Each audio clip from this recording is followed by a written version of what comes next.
if you're trying to get shredded, it's not about working harder. It's about having fewer variables that you have to control. So I've been on bodybuilding prep for the last few weeks now, and I've been documenting it here on my YouTube series. And I've learned a lot of things, a lot of stuff that I thought I knew, but I actually didn't know. And so what I want to do today, and I promise if you stay to the end of this video, I'm going to be giving you guys the 5 biggest revelations I've made while being on bodybuilding prep that can help you if you are working a busy job and you're also looking to get in shape. Obviously, not everyone's trying to be a bodybuilder, and not everyone's trying to lose crazy amounts of weight. But if you're trying to lose like 10 to 20 pounds, or if you're trying to put on a little bit of muscle, like this video will definitely give you some tips that you can actually take away and use. So first things first, I wrote a little bit of notes on my phone. So I'm going to write just like a couple notes that I can use to kind of like guide my discussion. I don't want to like just yap and ramble. So let's just get into it. So number 1 is boredom is the real enemy. And so to be honest, the hardest part of prep for me, it's not necessarily the hunger. It's just doing the same shit each and every single day. The same meals, having the same lifts, doing the same check-ins for, the last few weeks. And what I've learned is that if you're able to handle like that boredom, you can handle your body transforming. And your progress is going to start dying the second you start chasing after something new. And I think at the beginning of this prep, I was like, I don't know, I'm just used to kind of doing my own thing, and all my clients were all used to, having like that flexible kind of dieting lifestyle where we're able to make it work with eating whatever we want, right? Like that's literally what I preach. And so now it's like, no, you can't do that anymore. You have to eat specific foods. And I'm like questioning it. I'm like, why? Why do I have to eat this over and over and over? But the reason why is because you want to make sure your body gets used to a certain food, and then you have a baseline. And so then once you have a baseline, then you can measure against that baseline.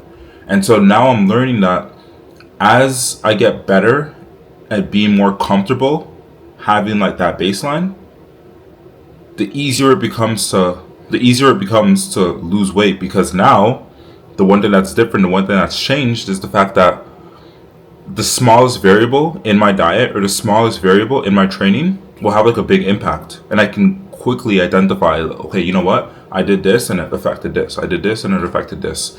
And for most people, you guys don't have a baseline. And so by having the same foods and by having like a consistent routine when it comes to your diet, your sleep, your nutrition, sorry, that's the same thing, your workouts, whatever, you're able to establish that baseline. And once you have a baseline, because it's going to be different for everyone, of course, then making small changes here and there will make a lot more sense. So that's the first thing. So boredom is going to be the real enemy that you're going to face on your fitness journey. Number 2 is, where did I write it? Okay, simplicity beats intensity. So the more predictable my days got, the leaner I got. And I know it sounds super simple, but yeah, when my days were literally just like wake up, work, I'm eating this, I'm going to the gym, I'm doing this workout, like that was it. Like that was literally the days where I'm losing the most weight, my body's efficient, my stress levels are low because I already know what I'm doing.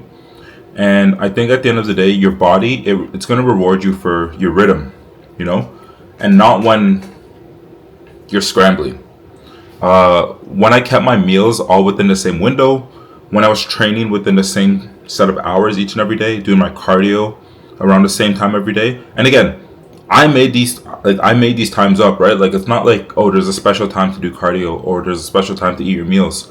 I just did what was best and what felt best for my body. So I think in the first like week or so, I just took the liberty to test out, okay, if I eat at this time, how does it affect me? If I eat this meal at this time, how does it affect me? If I do my cardio in the morning, how does it affect me? If I do my cardio at night, how does it affect me? And so by trying out and testing out all these different things, I was really, really able to kind of get a good grasp of how my body reacts and almost just create a routine, which is a super, super simple. And so the next thing I have here is emotion is a terrible coach.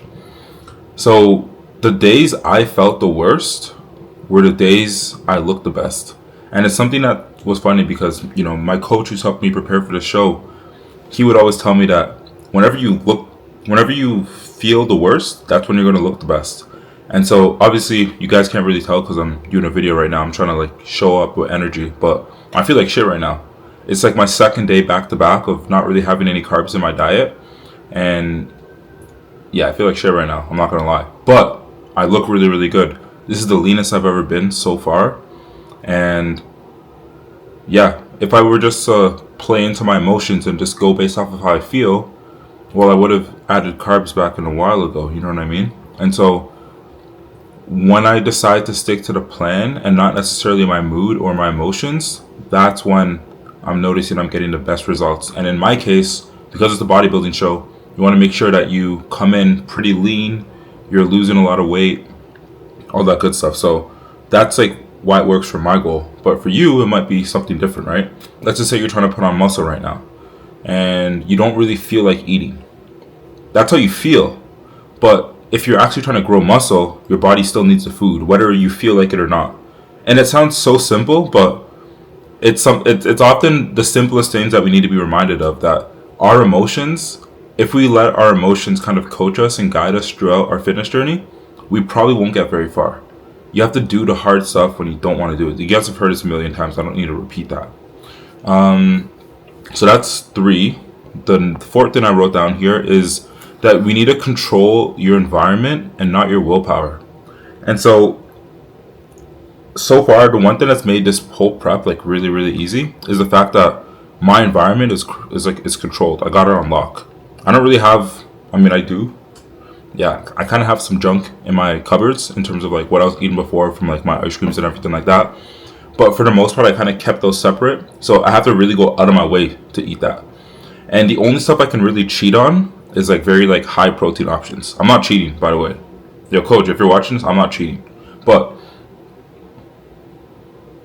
anyways, now that I've controlled kind of my environment, it's been a lot easier, because just the fact that I have to go out of my way to cheat, if I wanted to cheat, assuming I wanted to cheat, but obviously I'm not cheating because it's a bodybuilding show and the show's in like 2 weeks and I need to make sure I'm coming in with like my best version of myself.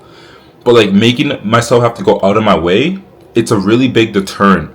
It's deterrent, meaning that it's such a big obstacle that I'm like, yo, it's not even worth it, bro. Like, let me just go to sleep. And so there's been some days where I come back from a late night posing session with my coach and I'm like, yo, I'm just so tired right now. I really want to do XYZ. Let me cheat on my diet. Like, I would think that in my head. I'd open up my fridge. I see nothing but eggs, egg whites, and like barbecue sauce. I just close my fridge right back. I don't even have anything to cheat on. I can't even snack on that. You know what I mean? And so making it so that your environment, and again, that's a pretty extreme example, but like for you that might look like something like, if you know you're always tempted when you have chips, don't buy chips. Like, just don't buy chips. Or make it so that you have to like literally order from Costco, or you have to walk to the convenience store to get chips if you want to cheat on your diet and have chips. So making it a little bit more difficult and making it so that you have to go out of your way makes, I think I've driven the point home. So let me just get off that topic. And then the last thing that I wrote is your pressure will always reveal your systems. And so when you're under fatigue, every single week process that you have in your system is going to break, whether it's your sleep, whether it's your meal prepping, whether it's your planning. And so you want to make sure that your system is strong, it's efficient, and it works for real life. Because I think a lot of people, and the biggest problem that I notice when it comes to looking at other people's fitness plans and things like that, they make these plans which aren't very realistic for real life. Like, it's not suited for real life. Their plan is so restrictive, or it's so detailed to the point where it's like, yo, can you actually follow this for more than 3 days without giving up and then falling back into old habits? Probably not. So you also want to make sure that you have a good balance of like realism with your plan. And so I know for myself, my plan that I have with my coach right now is like super sustainable. For example, the food that we had, my diet, it stayed the exact same all throughout this prep. The only thing we've changed is maybe we've manipulated the days where I have carbs and the days where I don't have carbs. But other than that, like, everything stayed the exact same amounts. I'm still having my 450 grams of chicken. I'm still having, like, everything stayed the same, and I'm losing weight. And so, yeah, it's literally that simple. And so you don't even need to be changing your stuff up all the time. So that's another thing that this whole prep has taught me. So those are the five. I think those are 5 things. Yeah, those are the 5 main things that I've learned so far in this prep. So you can definitely apply any of these to your fitness journey, whether you're trying to lose weight or build muscle. But yeah, that's it for me. A pretty short, compact video. Straight to the point, of course. And the other thing I want to mention is I think for the next few days in this series, what I'll do is I'm gonna try to combine the days as well, just so we can kind of like speed up and I can get you guys closer to real time, because I don't want to be posting and it's like, oh, this happened like 4 days ago, or this happened like 5 days ago. I want it to be, oh, this happened literally yesterday. You know what I mean? And so that way, when it's showtime, I can show you guys, and you guys will be like, damn, like, yo, he's gonna post tomorrow. It's gonna be the show, yada yada yada. But it'll be like right there. And so I want to try to bring you guys closer, more along the journey that way. I feel like that's a lot more engaging when it's more in real time. So the next few videos I post are going to be more combined, but this would including this one. But yeah, I want to kind of just also make sure that was clear as to why I plan to do that. But that's all for me. I appreciate you guys watching. You guys have been showing a lot of love and support on the channel, so I'm super grateful for that. And yeah, yo, this is all one take. Ain't no cuts in this one. But definitely appreciate you guys. Lots of love, and I'll see you guys on the next video tomorrow. Peace.